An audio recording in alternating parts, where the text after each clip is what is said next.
नमस्कार दोस्तों। स्वागत है आपका जोत मोटिवेशन में, जहां सिर्फ बातें नहीं होती बल्कि सोच बदलती है। जहां सपने सिर्फ देखे नहीं जाते, उन्हें पूरा करने की आग जगाई जाती है। अगर आप जीवन में कुछ बड़ा करना चाहते हैं और खुद को बेहतर बनाना चाहते हैं, तो आप बिल्कुल सही जगह पर हैं। दोस्तों, आज मैं आपसे किसी किताब की बात करने नहीं आया हूं, किसी मोटिवेशनल कोट की बात करने नहीं आया हूं। आज मैं आपसे जीवन की उस सच्चाई की बात करने आया हूं, संतुलन। दोस्तों, जब हम कहते हैं अपनी भावनाओं को काबू करो, तो इसका अर्थ ये नहीं है कि हम रोना बंद कर दें, गुस्सा आना बंद कर दें या डरना छोड़ दें। इसका अर्थ ये है कि हम इन भावनाओं के मालिक बने, इनके गुलाम नहीं। इंसान की सबसे बड़ी ताकत उसका दिमाग नहीं, उसका संतुलन है। एक क्षण का गुस्सा वर्षों की मेहनत जला सकता है और एक क्षण का धैर्य जिंदगी बदल सकता है। दोस्तों, भावनाओं पर नियंत्रण की बात तब तक अधूरी है जब तक हम ये ना समझ लें कि कई बार जीवन हमें ऐसी परिस्थितियों में डालता है जहां हमारी असली परीक्षा ज्ञान की नहीं बल्कि संयम की होती है। एक कहानी सुनिए। एक छोटे शहर में एक युवा डॉक्टर था, विवेक। पढ़ाई में हमेशा अव्वल, स्वभाव से संवेदनशील और अपने काम के प्रति समर्पित। लेकिन उसकी एक कमजोरी थी, वो हर बात को दिल पर ले लेता था। मरीज की हालत बिगड़ जाए तो वो खुद को दोषी मान लेता। कोई परिजन ऊंची आवाज में बात कर दे तो उसका आत्मविश्वास हिल जाता। धीरे धीरे वो अंदर से टूटने लगा। एक दिन अस्पताल में एक गंभीर मरीज लाया गया। पूरी टीम ने प्रयास किया पर मरीज बच नहीं सका। परिजनों ने गुस्से में डॉक्टर पर आरोप लगाए। उस दिन विवेक का मन बैठ गया। उसने सोचा, शायद मैं इस पेशे के लायक नहीं हूं। उसी अस्पताल में एक वरिष्ठ डॉक्टर थे, जिन्होंने उसे चुपचाप अपने कैबिन में बुलाया। उन्होंने कहा, यदि तुम हर दर्द को अपने सीने में उतार लोगे तो दूसरों का इलाज कैसे करोगे? सहानुभूति जरूरी है, लेकिन आत्मग्लानि विनाशकारी है। उन्होंने एक उदाहरण दिया। अगर नाविक हर लहर से डर जाए तो वो समुद्र में उतरेगा ही नहीं। उसे लहरों का सम्मान करना है, पर उनसे डरकर किनारे नहीं बैठ जाना है। उस दिन विवेक ने पहली बार समझा कि संवेदनशील होना और भावनाओं के बोझ तले दब जाना दोनों अलग बातें हैं। उसने खुद से एक संकल्प लिया, मैं अपना सर्वश्रेष्ठ दूंगा, पर हर परिणाम को अपने अस्तित्व से नहीं जोड़ूंगा। समय के साथ उसने संतुलन सीखा। वही डॉक्टर जो हर आलोचना से टूट जाता था, अब शांत रहकर सुनता, सीखता और आगे बढ़ता। उसने मुझसे कहा, मैंने मरीजों का इलाज पहले भी किया था, पर अब मैंने अपनी भावनाओं का इलाज करना सीख लिया है। ये कहानी हमें बताती है कि भावनात्मक नियंत्रण का अर्थ कठोर होना नहीं, बल्कि स्थिर होना है। अक्सर लोग सोचते हैं कि मजबूत वही है जो रोता नहीं, जो टूटता नहीं, जो प्रतिक्रिया नहीं देता।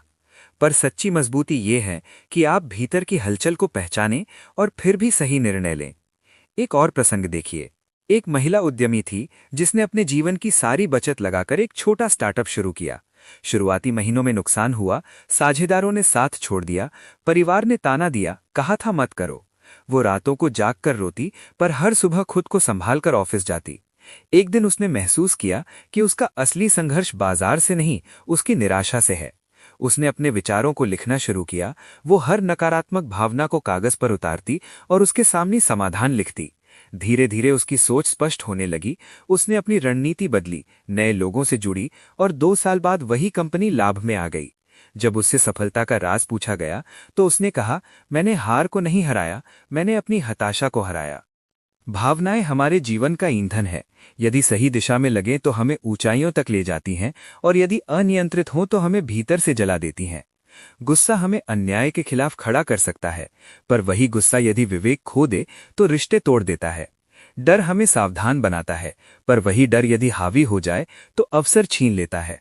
दुख हमें गहराई देता है, पर वही दुख यदि स्थायी निवास बना ले तो जीवन की रोशनी धुंधली कर देता है।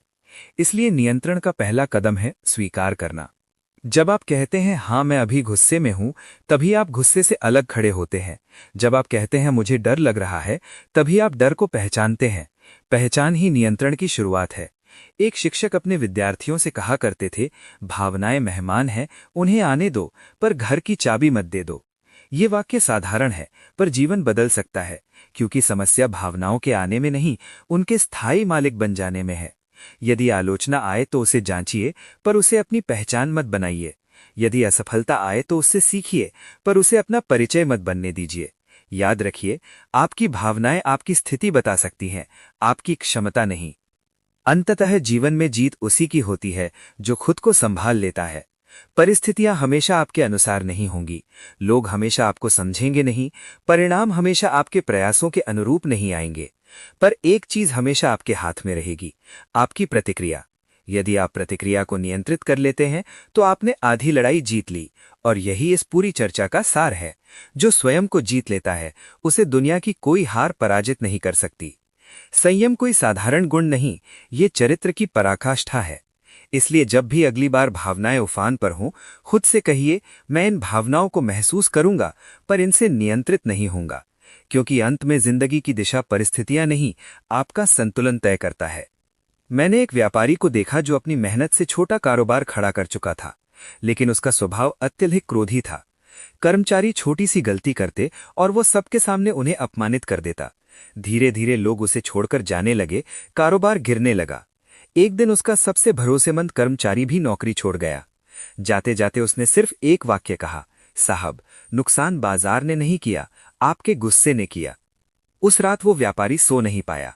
उसे पहली बार समझ आया कि समस्या बाहर नहीं, भीतर है। अगले दिन से उसने नियम बनाया, वो गुस्से में तुरंत निर्णय नहीं लेगा। उसने प्रतिक्रिया देने से पहले पानी पीना शुरू किया और 5 मिनट चुप रहना शुरू किया। 6 महीने बाद वही कर्मचारी वापस लौट आए, क्योंकि उन्हें बदलाव दिखा। उस व्यापारी ने मुझसे कहा, मैंने बाजार नहीं बदला, मैंने खुद को बदला और बाजार खुद बदल गया। यही भावनात्मक नियंत्रण है। गुस्सा बुरा नहीं, अनियंत्रित गुस्सा विनाशकारी है। डर गलत नहीं, लेकिन डर के कारण रुक जाना घातक है। एक छात्रा थी जो पढ़ाई में तेज थी, लेकिन इंटरव्यू के नाम से उसके हाथ कांपने लगते थे। उसने कई अवसर खो दिए। एक दिन उसने निर्णय लिया कि वो अपने डर से भागेगी नहीं, उसे समझेगी। उसने छोटे छोटे मंचों पर बोलना शुरू किया, शीशे के सामने अभ्यास किया और अपनी धड़कनों को स्वीकार किया।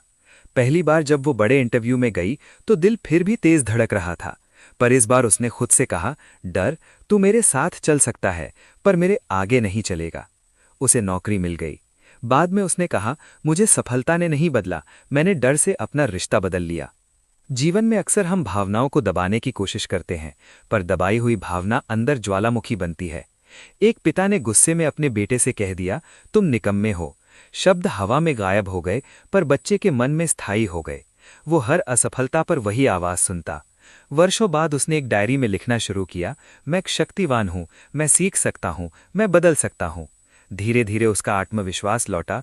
उसने समझा कि दूसरों के शब्द हमें घायल कर सकते हैं, पर हमारे अपने शब्द हमें ठीक भी कर सकते हैं। इसलिए जब भी भावनाएं उफान पर हों, खुद से संवाद शुरू कीजिए। खुद से पूछिए, मैं अभी क्या महसूस कर रहा हूं, क्यों, क्या यह भावना मुझे आगे बढ़ा रही है या पीछे खींच रही है। भावनात्मक परिपक्वता का अर्थ है कि आप प्रतिक्रिया नहीं, उत्तर चुनते हैं। प्रतिक्रिया स्वचालित होती है, उत्तर जागरूक होता है। प्रतिक्रिया में आवेश है, उत्तर में विवेक है। एक बार एक साधु से पूछा गया, आप कभी क्रोधित क्यों नहीं होते। उन्होंने मुस्कुराकर कहा, मैं क्रोधित होता हूं, पर मैं तय करता हूं कि क्रोध कितनी देर मेरे साथ रहेगा। यही अंतर है। भावनाओं को काबू करना मतलब उन्हें मिटाना नहीं, उनकी अवधि और दिशा तय करना है। जीवन में आलोचना आएगी, असफलता आएगी, अपमान भी आएगा। यदि हर तीर दिल में उतार लेंगे तो चल नहीं पाएंगे। कुछ तीरों को ढाल पर रोकना सीखना होगा। एक खिलाड़ी राष्ट्रीय स्तर तक पहुंचा, पर फाइनल मैच में हार गया। मीडिया ने आलोचना की। कुछ दिनों तक वो टूट गया। फिर उसके कोच ने कहा, हार तुम्हें परिभाषित नहीं करती, तुम्हारी प्रतिक्रिया करती है। उसने आलोचना को ईंधन बनाया, अभ्यास दुगना किया और अगले वर्ष वही ट्रॉफी जीत ली। उसने कहा, मैं हार से नहीं हारा था, मैं अपनी हताशा से हार रहा था। ये वाक्य जीवन का सार है। हम अक्सर परिस्थितियों से नहीं, अपनी भावनात्मक प्रतिक्रिया से हारते हैं। जब मन में ईर्ष्या उठे तो उसे स्वीकार कीजिए, पर उसे दिशा दीजिए। दूसरों की सफलता से जलने के बजाय प्रेरित होइए। जब दुख आए तो उसे कमजोरी ना समझिए। दुख बताता है कि आपके भीतर संवेदनशीलता है, पर दुख में डूबे रहना आत्मविनाश है। उससे बाहर निकलना ही साहस है। याद रखिए, 1 मिनट का संयम कई सालों की इज्जत बचा सकता है। एक वाक्य रोक लेना कई रिश्ते बचा सकता है। एक गहरी सांस कई गलत फैसले रोक सकती है। जो व्यक्ति अपनी भावनाओं पर नियंत्रण पा लेता है, वो दुनिया को नियंत्रित करने की दौड़ में नहीं पड़ता, क्योंकि उसे पता है कि असली जीत भीतर की है। तूफान आएंगे, लोग उकसाएंगे, हालात भड़काएंगे, पर आपको तय करना है कि आप चिंगारी बनेंगे या प्रकाश। भावनाएं समुद्र की लहरों की तरह है। आप लहरों को रोक नहीं सकते, पर तैरना सीखना होगा। और जब आप तैरना सीख लेते हैं, तब वही समुद्र जो डुबा सकता था, आपको किनारे तक पहुंचा देता है। इसलिए आज निर्णय लीजिए कि आप गुस्से को शक्ति में, डर को तैयारी में, दुख को सीख में और आलोचना को सुधार में बदलेंगे। क्योंकि जो स्वयं पर विजय पा लेता है, उसकी हार संभव नहीं होती। संयम कमजोरी नहीं, सर्वोच्च शक्ति है। और अंत में बस इतना याद रखिए, भावनाएं आपकी पहचान नहीं, आपका नियंत्रण आपकी पहचान है। परिस्थिति आपकी सीमा नहीं, आपका संतुलन आपकी सीमा तय करता है। और जो खुद का मालिक बन गया, उसे दुनिया की कोई ताकत गुलाम नहीं बना सकती। दोस्तों, अगर आज की बात ने आपके दिल को छुआ है, तो याद रखिए, जिंदगी आपको हर दिन परखेगी, लेकिन आपको हर दिन खुद को साबित करना है। गिरना कमजोरी नहीं, गिरकर उठना ही असली ताकत है। अपनी भावनाओं को अपनी ताकत बनाइए, कमजोरी नहीं। मैं आपसे विदा लेता